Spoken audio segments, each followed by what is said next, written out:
Coming up on the Inside Indiana Business Television podcast, Fishers is finishing 2017 strong.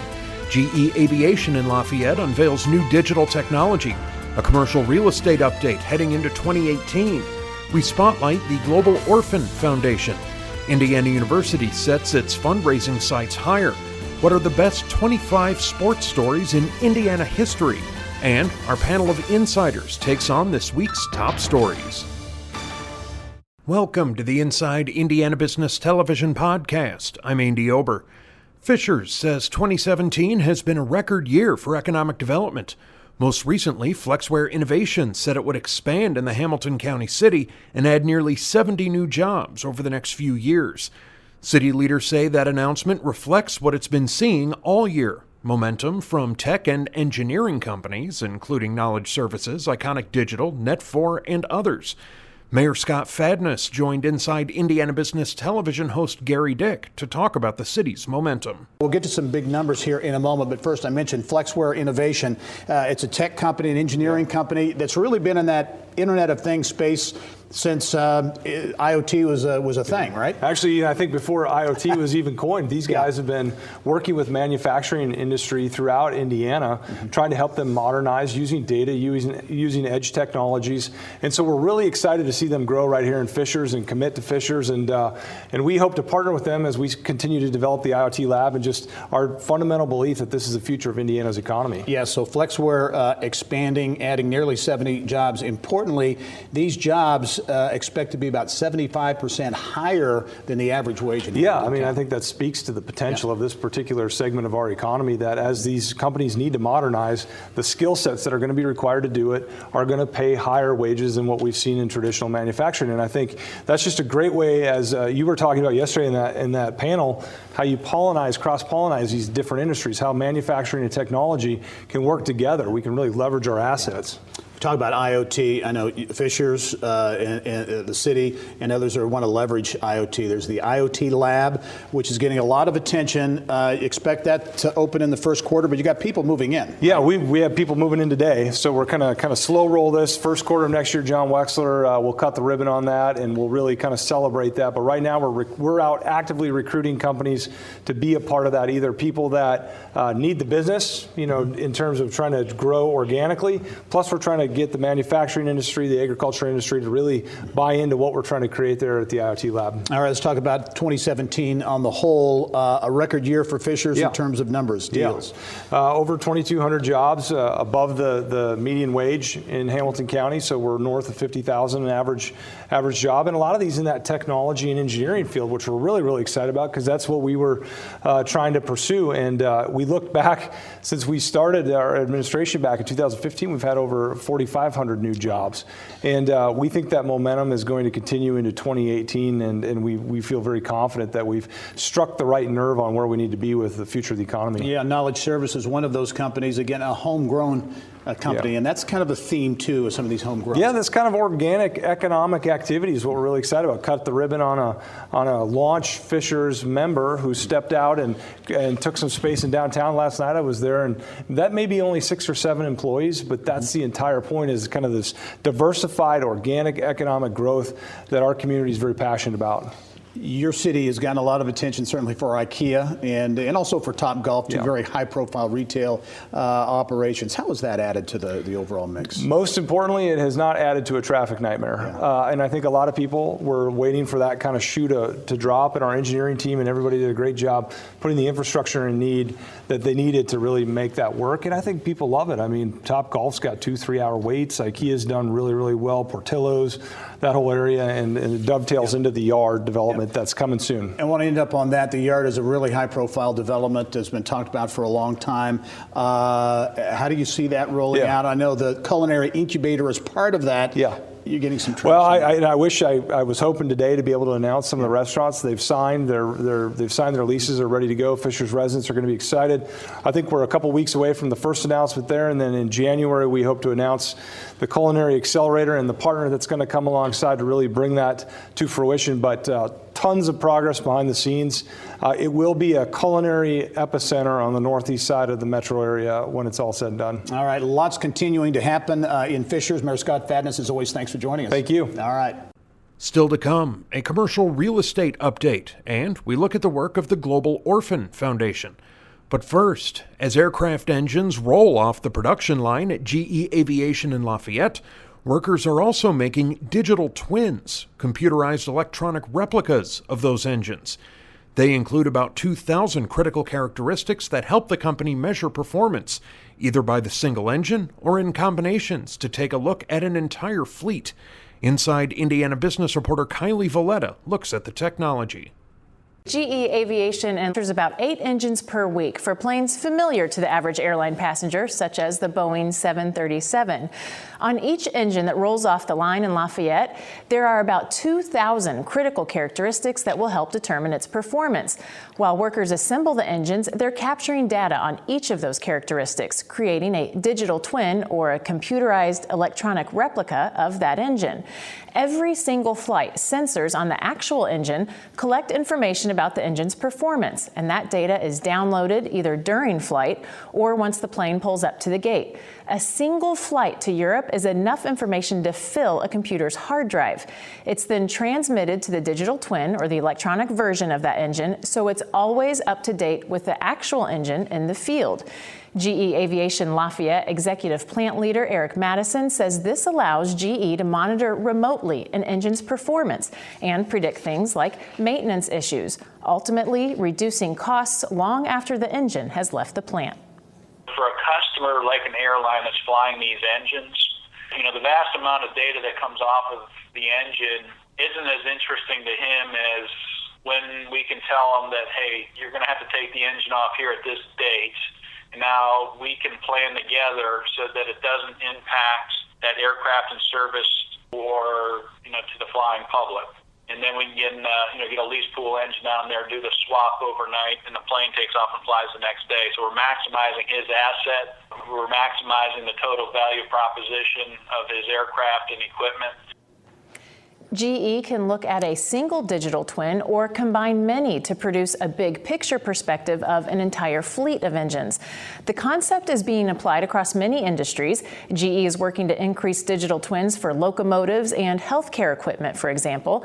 While digital twins are becoming more common in the manufacturing industry, GE says it's one of the companies leading their adoption. Gary? Amazing technology. Now, big data, Kylie, as you know, it's important for big companies, small companies, but how does GE really make that data relevant? How do they bring it to life? They say they've been collecting this data for 15 years now, but they had no way to analyze it or make sense of it or make it mean something. Right. The Internet of Things has been the game changer. Now all flows freely into a single database. They can do predictive analysis on it. And in fact, he said it helps humans make smarter decisions faster. All right, great stuff as always. Thanks, Kylie. Thanks, Gary. Later in the podcast, an indie nonprofit is taking the global spotlight, and Indiana University grows a multi-billion-dollar fundraising effort. But now, 2017 has been a historically strong year for the commercial real estate market in Indiana. Will that trend continue in 2018? Cushman & Wakefield Vice President Jason Tolliver joined us in studio to take a look back and ahead. Okay, 2017, continued really what has been a historically strong period for commercial real estate. Yeah, really, you look at 16 and 17, when we close the book on 17, it's going to be the strongest 2 years for the Indiana property markets on record, really driven by strong fundamentals across the board in every segment. And I think the key takeaway for 2018 is everything's shaping up to be another strong year, so it could be 3 banner years in a row. Yeah, good forecast heading into 2018. All right, let's talk about the individual segments. As you look at the office market, demand continues to be really strong. Yeah, across the size spectrum. Yeah. So I think in central Indiana, it's increasingly a tech story, right? So incredible number of tech tenants that are taking down space. But probably the strongest performers across the state are some of your secondary or tertiary markets. So Fort Wayne's doing fantastic. Evansville's doing fantastic. So strong growth across the segments, with some of the strongest office markets being some of the smaller markets in the state. Smaller markets, so good statewide coverage there. Back to the whole piece on tech in central Indiana in particular. So much talk, so many companies moving in. Is that something that's expected expect it to really drive demand on the office? Yeah, I think so. Well, there's no question it'll drive demand on the office market. And then I think in terms of the ability to attract that, I think Indiana has all of the attributes, and Indianapolis has all of the attributes to continue to attract that tenants. It's in the ripple effects you'll see in multifamily and retail, that mixed-use environment. And so that's going to move the needle on downtown office markets as well as suburban office markets. It's a great story. You know, as you look at in the industrial segment, Yeah. similar story is you're seeing growth, you're seeing activity statewide, right? You would be really hard-pressed to find a market where the industrial market is not strong in Indiana. Same holds true across the country. You're really seeing advanced manufacturing create new jobs and take down space across the state. And then, of course, logistics and distribution, core attribute of central Indiana, continues to perform incredibly well. And e-commerce is a big reason why. Yeah, it's going to be, so e-commerce will be a driver on the industrial side. No question about that. And I think as we look forward among all of the markets in the Americas, Indianapolis will be one of the top 10 markets in the next 10 years. And it should mention, though, tenants. Yeah. Going to see some higher. Big gap, right? So the downside, if you're a tenant from a really tight market, is that your rents, when the leases roll, are going to be a little higher. So I think the key takeaway there is make sure that you plan in advance and start the negotiation process really early. All right, let's look at retail. Yeah. It's getting a lot of attention, and a lot of chatter out there saying retail is dead. Retail is dead. Retail apocalypse. Right. Don't believe the hype.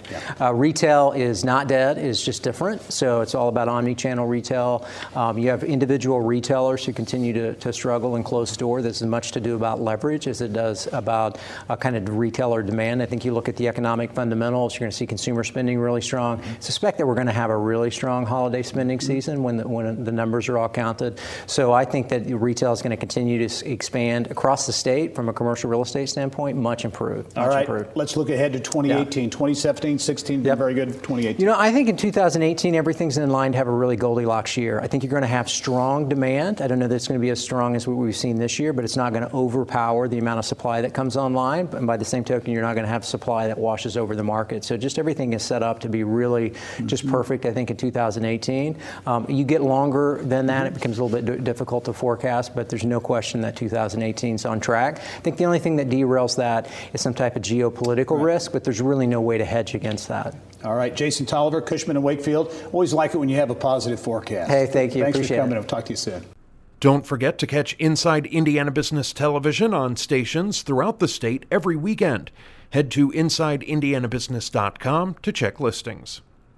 Still to come, IU busts through its fundraising goal, and Indiana looks back at its 25 top sports stories. But first, Indy-based nonprofit Global Orphan Foundation is presenting at this week's Global Food Security Conference in Cape Town, South Africa.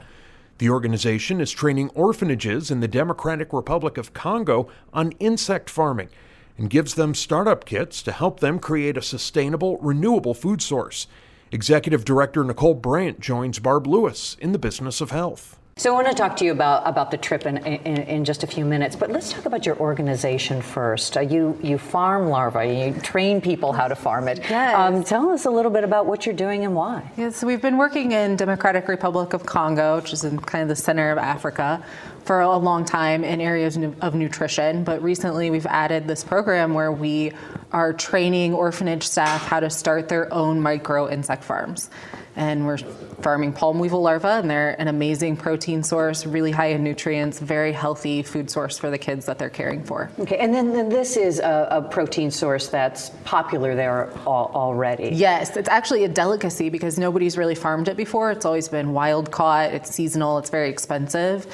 So when we did all of our pre-surveying with the orphanages to gauge their interest, they were very excited that we were bringing this particular insect farming in. Okay, and how healthy of a protein source is this for the kids? What will it do? It's quite a bit healthier than actually beef or chicken or fish. It's very high in iron, protein, vitamin A, and a lot of micronutrients. And you really need those micronutrients to be able to absorb the nutrients in other food they might be eating too. So not only is it a protein source, but it's helping boost the healthiness of their other food. Okay, so tell us a little bit about actually farming it. How much space does it take? How do you do it? Yeah, so it's really easy actually, which is kind of why we picked this. You need only a small amount of space. We use plastic bins like you would buy at Target to store things in your garage. It takes split sugar cane is what they feed off of. They can buy that easily in the market. And they have a new crop of edible insects about every 30 days. So there are a lot of good causes and a lot of needy populations in the world. Why did you choose orphans in Congo? Congo is actually one of the most difficult places to work, which is why we're working there. Not very many people want to do it, but the orphan crisis is also pretty astounding there. About 5 million orphan children, and hunger is the second leading cause of death there. So it's a pretty huge need. Okay. Before I ask you about your trip, though, you probably have to describe to us what it tastes like. You've had Congo larva. I was lucky enough to get to eat some on my last trip, and they're actually really delicious. I think they taste kind of like breakfast sausage. They're fatty and salty. They're really good. Okay, and they're sautéed. They're sautéed. Not like our yes, video. Yeah. No, you don't eat them live. I mean, I think some people do. I do not. Okay. All right. So you're flying off to South Africa tomorrow. What do you plan to do there? We'll be attending the Global Food Security Conference, and we have a poster we're presenting on Monday about our program and how it works and some of our initial findings. And we're just excited to be able to connect with the scientific community, with other people who are working in areas of food security there, and learn from them and get feedback on our processes. And then over the next 3 years, we'll be studying how implementing this protein source into an orphan's child diet impacts their nutrition level. So as the years go on, we'll have more and more data to report. Okay, so orphans aren't supported at all by the government there. They're the most vulnerable of the vulnerable in Congo. It's a country of 78 million, but pretty much everybody is fighting to survive. There's no government support for orphanages, and because their communities are fighting to survive, there's really not a lot of community support either. So the people who are running the orphanages and the kids that are living there are really kind of at the bottom of the food chain. Okay, so part of what you're doing in South Africa there is also to try to get some attention of some funders. Yes, I mean, awareness and attention is always funding, and so there'll be lots of organizations, universities, funding organizations represented, and we just hope somebody's excited about what we're doing. All right, well, Nicole Brandt, we're excited about what you're doing, Thank you. And we wish you the best on your trip. Thank you. Thank you very much. Later on, what are the top 25 sports stories in Indiana's history?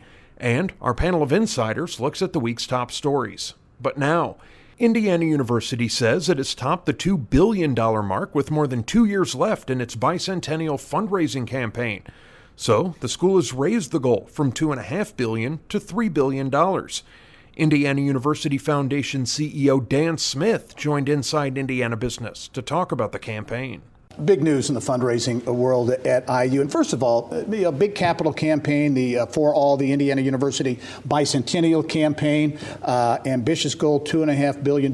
Before we get into that, though, the importance of these capital campaigns. Obviously, they're very important and have been, but why in this day and age, in terms of the lifeblood of the university, are these capital campaigns so important? Sure. No, and as you said, you see them all across the nation right now among most major universities.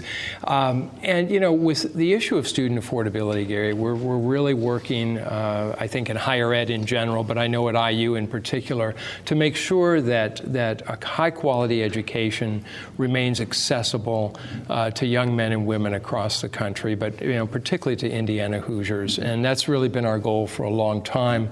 And it's been a focus of President McRobbie's during this campaign. All right, let's talk about the campaign. As I mentioned, $2.5 billion. That's an ambitious goal, very aggressive. It is timed to kind of coincide with IU's bicentennial in 2020. So you're at $2.5 billion. You've already crossed the $2 billion dollar mark. You've decided to increase it to $3 billion. President McRobbie always pushes us hard, but it's a great time to be at IU. So right now, we have been so fortunate. As you mentioned, we just crossed the $2 billion mark. What's really amazing is 270,000 individual donors have pitched in and helped out, which is just incredible. A lot of people, ask me, where does the money come from? Right. And it comes from a lot of our alumni, a lot of our friends, a lot of organizations that hire our students and want to support our research, and a lot of foundations also. Yeah. So we've been very fortunate to have just really broad support of our initiatives. Yeah, some of the highlights. I know tech entrepreneur Don Brown committed $30 million to establish the Brown Center for Immunotherapy. Yes. The IU School of Medicine. Big deals like that. As you look at where this money goes then, where this $3 billion goes to fund various things, where does the money go?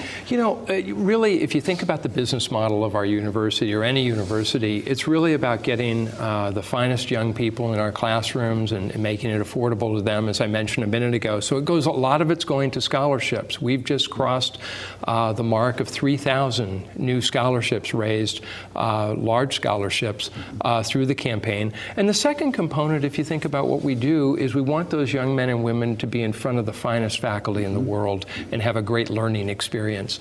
And so we've been focusing a lot on faculty and research support. And we just crossed the line of 150 new endowed chairs and professorships that'll support faculty, the research and the teaching mission of the university. And those really have an indirect effect also, Gary, because they allow private support to pay for the faculty. So that gives our, in our operating budget, more room to, again, maintain cost efficiency and keep the cost of a quality education down. Yeah, and I assume it's, in a sense, this is very competitive. The higher education is very competitive business for students and for faculty. That's right.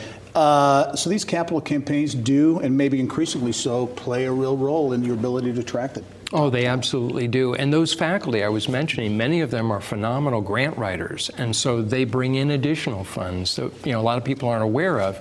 And so again, when you put it all in the mix, I think private support has played a fundamental role in keeping Indiana University in particular one of the most cost competitive universities in the nation. Yeah.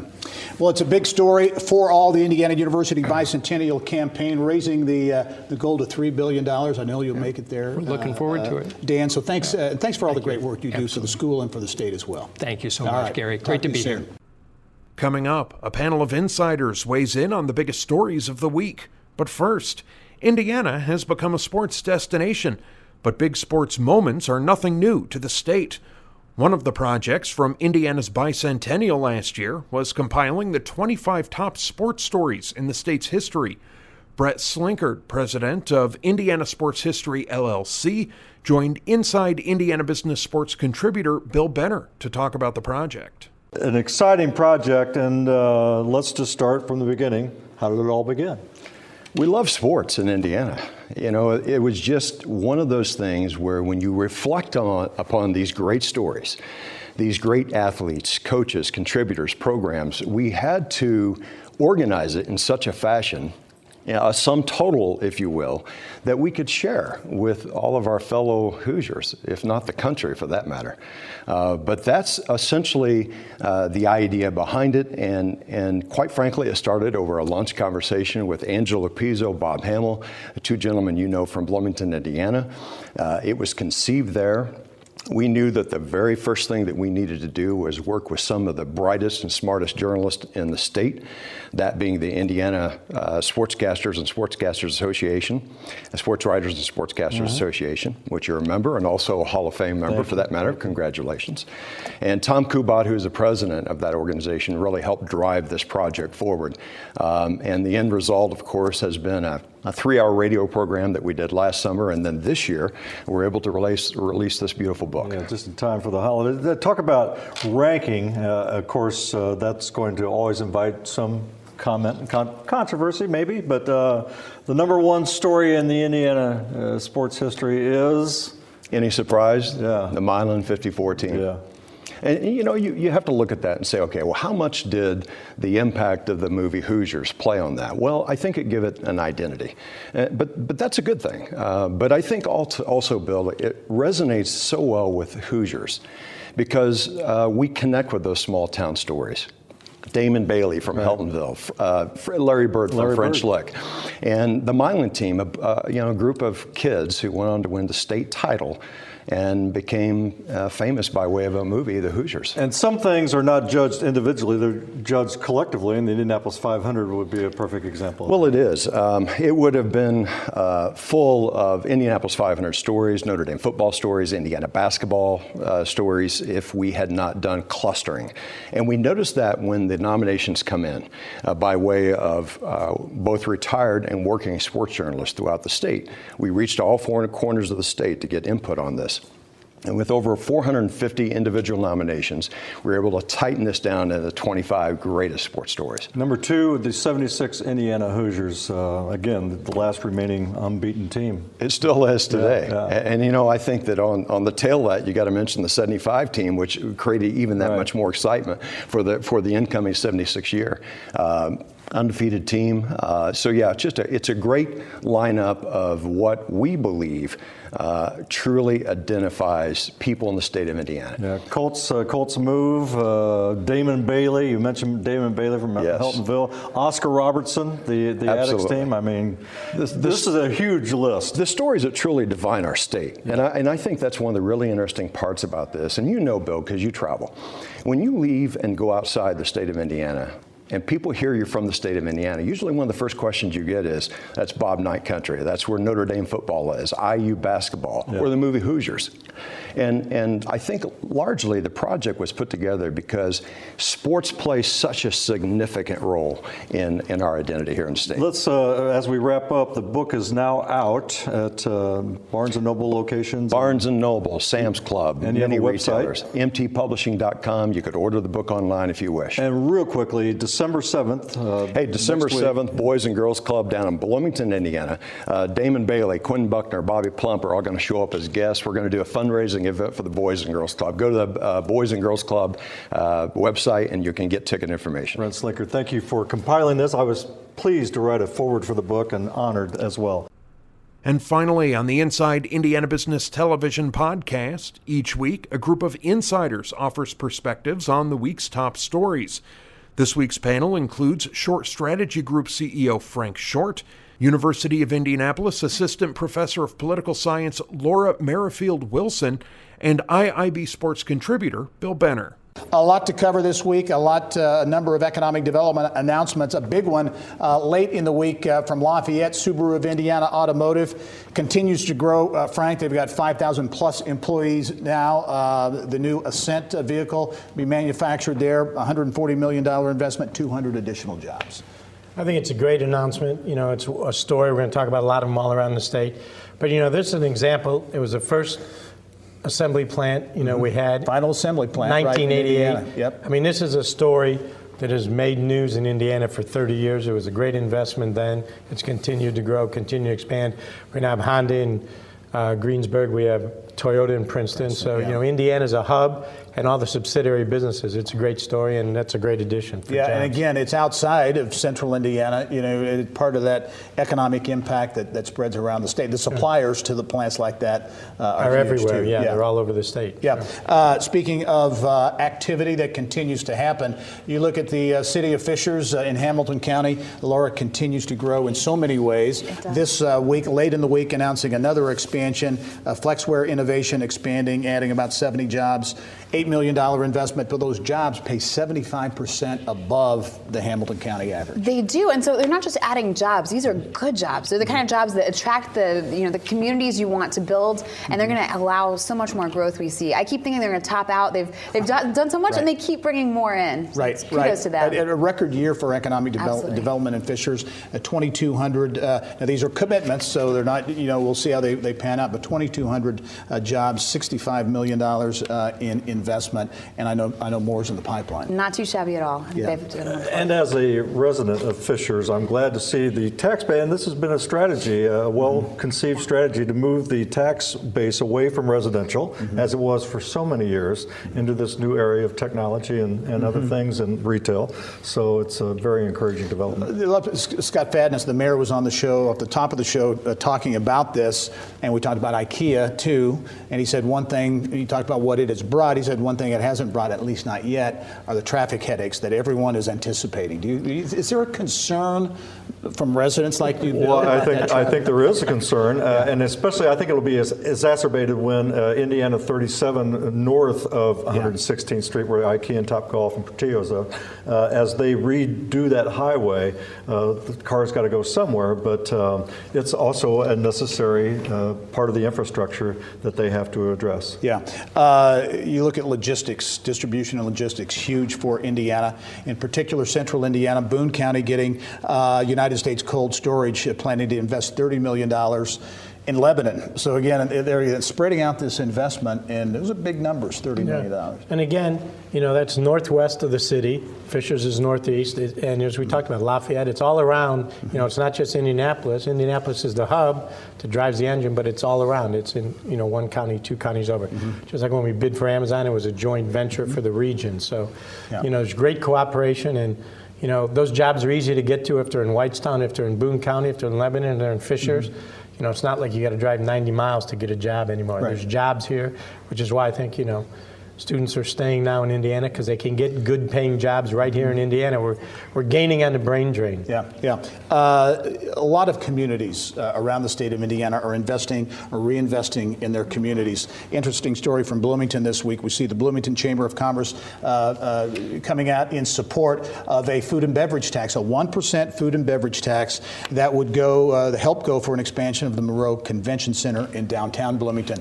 Nobody or few people like tax increases. But when you look at some of these projects and how they get paid for, the tax increase is an option. It is, and when we were talking about fatness and what's going on in Fishers, these kind of strategies can pay off long term. 1% is not that big, and especially when you consider Bloomington, college town, I'm sure there are a lot of beverages and food being purchased there, and that's going to add up. And to be able to build on tourism, we've been very successful in Indianapolis and Marion County. I'd love to see Bloomington enjoy similar results. We're just in Fort Wayne this week. They've got a food and beverage tax. So many other cities around America have looked at Indianapolis going, well, how did they do it? Well, one of the reasons how they did it was with a food and beverage tax, and in this case, a regional food and beverage tax. I'm surprised Bloomington hadn't gotten to this already. Yeah. Also, the Indianapolis International Airport, I keep calling it the new airport. It's not that new anymore. It looks like it still even though it's been around for a long time. Mario Rodriguez, the executive director, was on a United Nations panel this week in Montreal, which, as he termed it, it was a pretty big deal to be invited to come and testify and be a part of this on civil aviation and sustainable airports, and really in front of an agency that sets policy for airports around the globe. Yeah, and I think, again, 5 out of 6 years, best airport in North America, the last 4 years straight with Condé Nast. Mario and his team out there are doing a great job, and it's just, when you get accolades from somewhere else, it's easy to toot your own horn, but here's people from the United Nations recognizing the first post-9/11 airport built in this country, LEED certified airport, so it's pretty big stuff. And as you say, it continues year over year to get this. 4 years straight Condé Nast. That's why I keep my subscription, so I look for the article every year.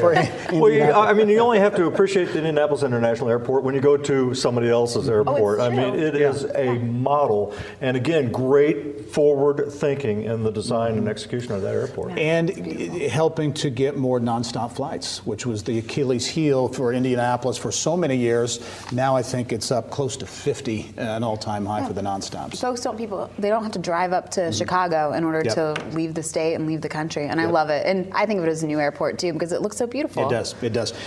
Moving on to some political news with business implications as well. Scott Pelath, the House Minority Leader, announced his retirement, if you will, and his replacement named this week Terry Gooden as House Minority Leader on the Democrat side. Caruthersville, Southern Indiana? Yeah, and superintendent plans to keep that position. He's Budget Committee, Ways and Means, so obviously someone who's pretty powerful. There aren't a lot of Democrats in the state legislature, but they intend to do good things. I think it's a good selection. Yeah, Terry do a great job. He's been there since 2000. I had a conversation with him this week, talked to him after he got elected. And he's going to continue to talk about wages, about families, about making Indiana better for Hoosiers. Scott Pelath, and we're not down at the State House, all 24/7.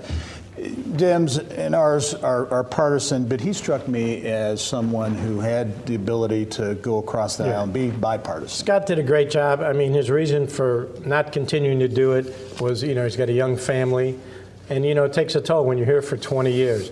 But I think Indiana has been blessed on both sides of the aisle. We've had legislative leaders that have really done a good job for everybody in the state, and Scott fits that mold, and Terry will be the same way. Yeah.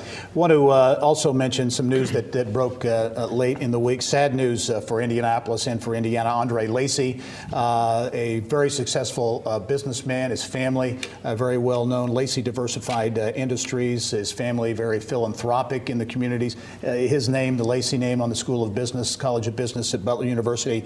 Andre Lacey was killed in a motorcycle accident while he was visiting South Africa. Just terrible news. 78 years old. Bill, his name, his family's presence in so many things in the community will go on forever. Yeah. P.E. McAllister, Lacey, Lily. These are iconic, long-standing Indianapolis names. I was just at the Whistler Awards where I'm reminded of his contributions to the city over the years. Just a real tragedy. I think the biggest legacy for the Lacey family is the Lacey Leadership Series. Most of us have graduated from it. Absolutely. It's we just had the 50th year, 40th year. Right. So this is about class 42. It's a it's a program that everybody wants to participate in, and it's one of the leading leadership programs for younger people in the city, and it's been modeled in other cities around the country. And that, again, is because of the generosity and philanthropy of the Lacey family. Yeah, and a great example. It would totally be missed. And that name and his impact certainly will go on for many, many years. Well, that'll do it for the Insiders. Frank Short, also Bill Benner, thanks for staying on after your sports segment as well. Laura Merrifield Wilson as well. Thanks for joining us. That wraps up this week's Inside Indiana Business Television podcast. Remember, you can find all of this week's TV segments, as well as the top business news from throughout the state at InsideIndianaBusiness.com. While you're there, you can also subscribe to our platform of free e-newsletters. This is Andy Ober for Inside Indiana Business.